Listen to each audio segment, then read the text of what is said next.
Good morning everybody and welcome into another custom set video here on my channel, where today we're taking a look at another custom LEGO Zelda model. Today we are looking at Z0915 589 pieces, and this is actually our 100th model here today, and it is a weird one for ending 100 on, but this is the Crossbow training action battle based of course off Twilight Princess, but more infamously Link's Crossbow training from the Wii. This set would retail for $59.99 for ages 8 and up, and comes with 5 figures and technically 5 brick built characters, although 3 of those are just one-piece builds. And if you're not familiar, this is based off the sub-theme of Star Wars that happened in 2019 with the big sort of blasters that you could launch at targets and have a Star War. And well, we have a point and shooter in Zelda game, so here it is as a mainline set at Z091.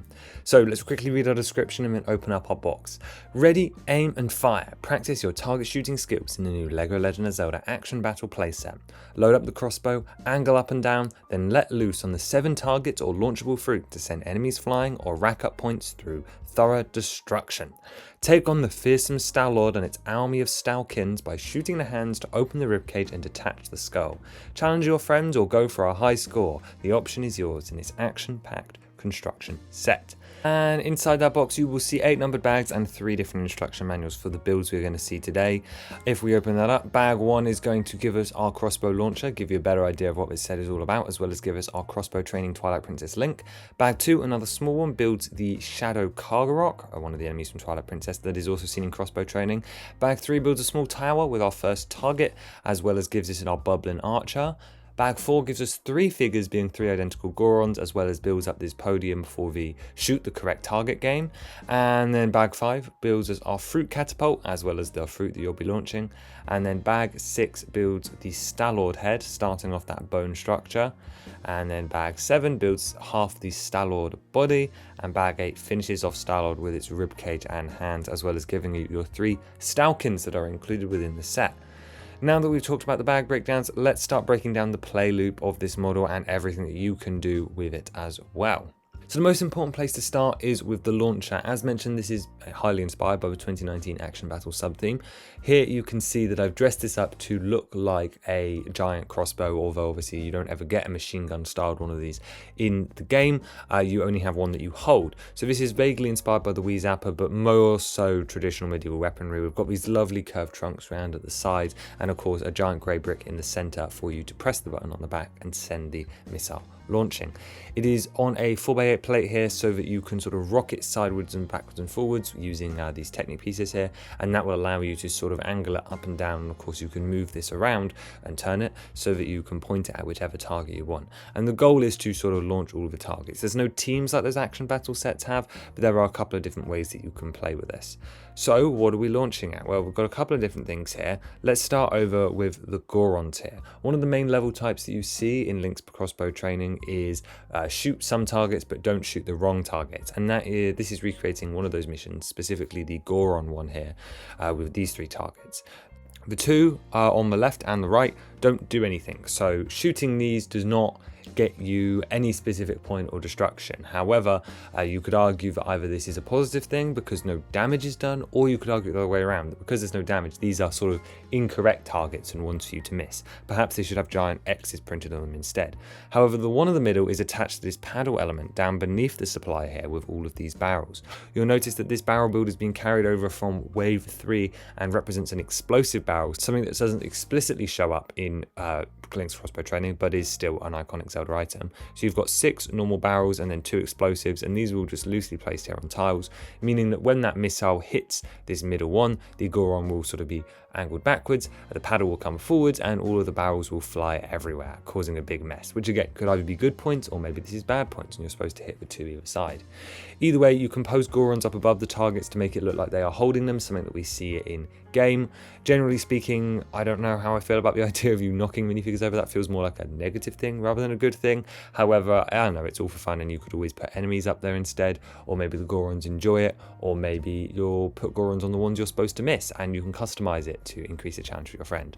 Otherwise, this platform is largely built for this purpose, meaning it's quite simple. Every brick is used for the stability of the structure, and then there's just a little ladder on the side to add a little bit of play, so you could imagine the Goron sort of queuing up and loading. One of the more avant-garde uses of this set is of course a bit of an enemy pack, being this is the best way for you to get a lot of standard Gorons so far in the custom set showcase.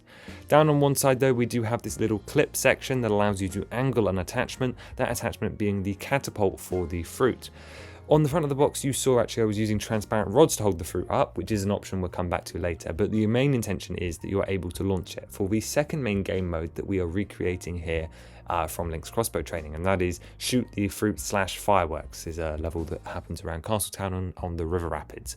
These fruits are of course the same targets that you get on the Kargarok rapid chase minigame from Twilight Princess. Either way, the catapult is quite large because it needs to sort of hold the strawberries or these grape bundles, and you'd have to lightly rest the orange slices on the top there, but with a simple hit you can launch the catapult up, that will launch the fruit into the air, and then as a super hard challenge you could attempt to hit them. But otherwise you could try and angle the bolt to hit the catapult and actually be the impact point is to launch the catapult instead. But again, multiple ways to play. I like the idea of having to trick shot it, so you get either yourself or a friend with one hand to launch it, and then you try and shoot the fruit out of the air, which sounds like a lot of fun. And this can be angled side to side, and you can always put figures in here as well. As for the actual fruit itself, you get 2 strawberries in the set. This is the smallest one, the hardest to hit. It's got a little green leaf, then uses a cone and dish element to recreate a strawberry shape while still being a little blocky so that you can hit it easier. The medium fruit is the grape bunch, which is using a flower stem piece and a lot of Technic balls, again a little bit of green underneath, and I like how that one turned out as well. And then the orange is the biggest one. This could use the print that appeared in the new Christmas wreath set at the end of 2024, however I'm not too fussed, but it is a giant dish piece in trans orange on a bright flame orange 8x8 plate, or 6x6 plate even, that you can pose around. As I mentioned, all 3 of these fruits can be launched, but also they can be attached to the 2 transparent rods included in the set. This could be used on these guys, on figures, or on the Shadow Kargarok as well. However, on the main box art, I have one of the oranges there, and again, this becomes a static target for you to launch at and try and destroy, knock down, whatever you want. Speaking of these transparent rods though, these are largely designed to attach to this tower because it's the main structure of a bit of height, although there is nothing stopping you putting these on the ground floor, say by Stallord or over on the previous Goron assembly that we took a look at. They're easily removable and can be sort of rearranged and sort of moved around as needed. The tower then is built up on a tan base because we have the Gerudo Desert theming, or I guess Elden Volcano theming as well. Is just the general colour I chose, and of course that suits Stallord. And then you've got a couple of different wedges for various different terrain items down the bottom, and then just a very simple tower build. Coming out the second floor, we do have a branch coming off to the side. This one's specifically designed for the Shadow Kargarok to pose on using a minifigure superhero poser piece. This could be easily removed as well, meaning that you could again shoot the Shadow Kargarok to here and he would fall down. At the very top, we have another floor with a trapdoor with a couple of wooden platform detailings around, and of course you'll notice the 3x3 tile with the Hyrulean crest on it, referencing of course the targets that we saw earlier and the targets you see in Link's Crossbow training. And of course, if the crossbow bolt is to shoot it, this will flick backwards, which will flick the trapdoor up, launching whoever is supported on top of it away, in this case the bubbling archer, sending him flying to the floor. I'm really pleased with the Shadow Kargarok build. Again, that could be posed up here. I love the way that the tile clips around the face to create that weird texture. The wings look great, and I've actually used one of the avatar tail pieces, one of just the new sort of stringy bits for the tail, and I'm really pleased with how that turned out. But we'll take a closer look at that and its print in a minute, because we have one more game mode and one more build to take a look at, and it is the biggest in the set, and it is of course the iconic boss from Twilight Princess, Stallord. So I feel like Stallord had to be somewhere in the custom set showcase, and I've played around with a couple of different ideas, but by far this was the most playable way to get him into a set, because as on its own that boss is fairly static, would be kind of hard to do, so I chose to include it here, and I think it's a lot of fun and makes a lot of sense because Stallord is the final boss of Link's Crossbow training. I know, spoilers, am I right? So of course the hardest part about this was to actually get the function working, and you can see that here through the targets on his hand and then in the ribcage. The ribcage one is inaccessible to start with, so our first task is to open up the ribcage. To do that, we have to shoot both of the hands. Again, then this is actually how the boss fight works in game. So you push, if you shoot them, the ribcage will sort of swing open as they're on these sort of Technic ratchets, and the rib cages will open because they are attached to the same beams. I love using these bone elements for the hand fingers. I think it looks fantastic, and this is actually a really largely Technic build. It took a lot of iteration to get this right. I also particularly pleased with the rib cage, which uses the same bones as the finger to start with, but then as it goes down and smaller, it makes use of some superhero poser pieces and some teeth elements to recreate smaller ribs as you go down the bottom. There's a bit of an open space down below for you to post some Stalkins. Again, these could be shot at, but they're not really a main target. They're mostly just good filler and a nice thing to acquire in a set like this. There's a couple of tan bits to represent sand around the base, and there is a treasure chest around the back, which you could see as a reward for defeating this monster, or just as a power-up, or whatever. I don't really care. There are probably some rubies inside, or something like that. But regardless, once the ribcage is open, you can see we have access to Stallord's spine, which is very, very blocky. It just has to be for display feature. I have tried to simulate the idea of the back of the ribcage using black plates to represent negative space and a variety of palisade bricks to show sort of rib or bony texture. However, the majority of the space is hollow and taken up by this Technic piece here, which is necessary because it has another target on it. When you shoot this target, it of course pushes backwards, which pulls the Technic lever out the top and slides his head forward off a jumper stud, causing it to crash to the ground, as it is only loosely attached with one jumper stud. This feature is helped by the rounded bricks that are sort of newer and coming out. They sort of provide a track for this to roll on, and the head is sort of designed around that, meaning it is a little bit awkward in its shaping. The teeth here are done in tan and dark tan in a variety of different shapes to make them look a little bit grotty. And yes, you could argue that in Twilight Princess, Stallord is actually tan. If sand is tan, I wanted the ground to have a contrast, so we made Stallord white to match the other skeletons that we've done. All the Arbutus ground skeletons, like the Stalfos and stuff, are white. It's just a consistency thing. And then the teeth, again, it allows me to have more contrast in the teeth, because technically they're all bone, they should all be the same colour, but I really like how the teeth stand out here. Around the back of the head, we do have a bit of the mane using a couple of different tube elements. We've got the macaronis, the large macaroni, no megaroni in this one, but then also 2x2 cone and some horn pieces using minifigure poser pieces to get some angles. I quite like how that came together as a mane. I also really like the use of this 1x1/4 round brick here, which I think fills in this nice gap, and we're able to use some nice large wedges, which is not something I get to use and play around with too often, to shape the skull on the front of the head. My favourite detail is probably the nostril snout, which uses a window element here from trains to recreate sort of the hole in the bones there, and there's a wheel arch further up as well, and just some red marks for the glowing eyes using dark red. However, of course, we also do have the sword sticking out of the head, which is brick built here using a brick with a snot brick in the middle with some roller skates for the hilt on the Zant sword that he puts in, and then just a hilt on the top. So this could be easily removable. Obviously, it doesn't have a blade included, and Zant's not in the set, but I do think it was an important detail and a design I wanted to capture. But that is every part of this model. Let's take a look at those figures now. First up, we have Link from the Crossbow training game. This is a brand new Link actually that we haven't seen before, specifically taking this opportunity to create a unique colour variation that won't be seen again. We have the same hairpiece that we've been using since Wave 1, but this time the hair is printed in sand green and the hair itself is in dark tan, and of course he's got his Link ears coming out the side of his face. He's got the same facial expression that we've been using for a while for Twilight Princess Link, and then on the torso we have the same printing that we'd usually expect, with the belt going across, the chainmail under the shirt, and he just has full green arms because this is a more simpler figure. Just the tunic is done in sand green as expected.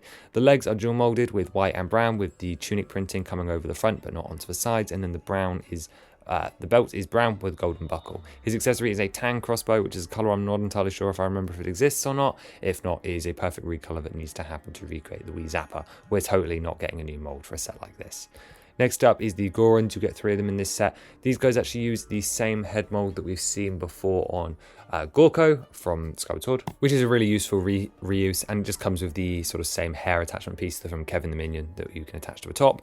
Around the back is the sort of remade version of the Teenage Mutant Ninja Turtle shell, just to give them some bulk and their rocky back, and then they've got some arm printing, some basic belly printing, and then their white loincloth is just the hips with some plain legs. Again, keeping the detail down, you get 3 of them in this head.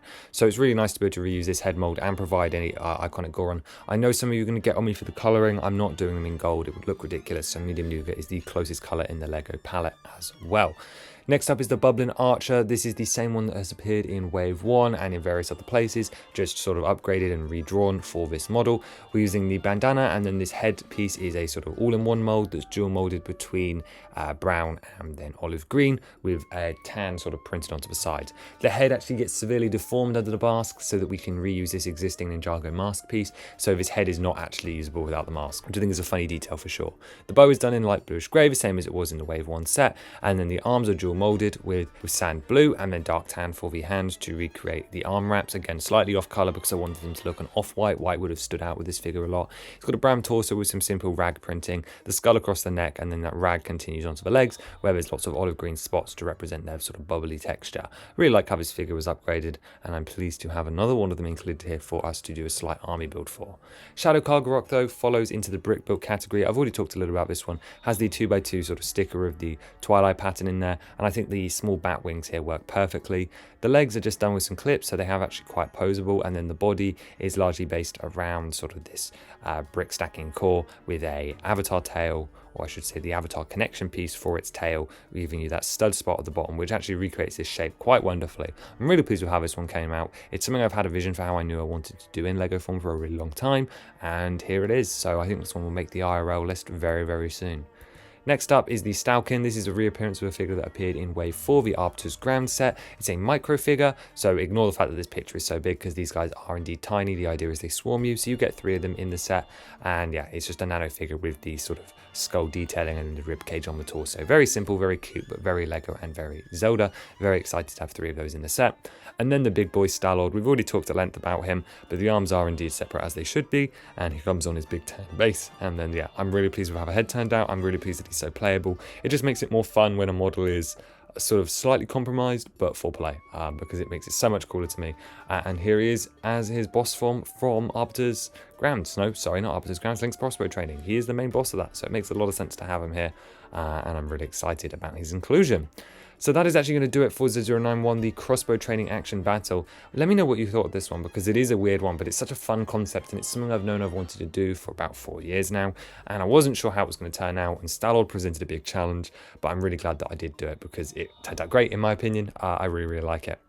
And on another note, wow, that is the first 100 done. So we now have, and you have seen even, all 100 of the first LEGO Legend of Zelda custom sets. I've started designing into the hundreds now, past 101, which you're going to see next, and so on. But this is a moment to celebrate. And as we have 100 sets, we will be doing some recap content. I will be showing you all the figures, including them grouped with their games, as well as some ideal buying guides. We're going to do a short recap, and I have a secret video planned as well before we move on to, of course, the next custom set, which I will tease here. If you've seen all the streams, you'll know what this one is, but this will be a little bit away yet as we focus on some other bits for the time being, including, of course, Hyrule Castle. But do let me know what you thought of the Stallord set. Leave your thoughts and comments down below, and I will see you guys again very, very soon. Have a wonderful rest of your day. Bye bye.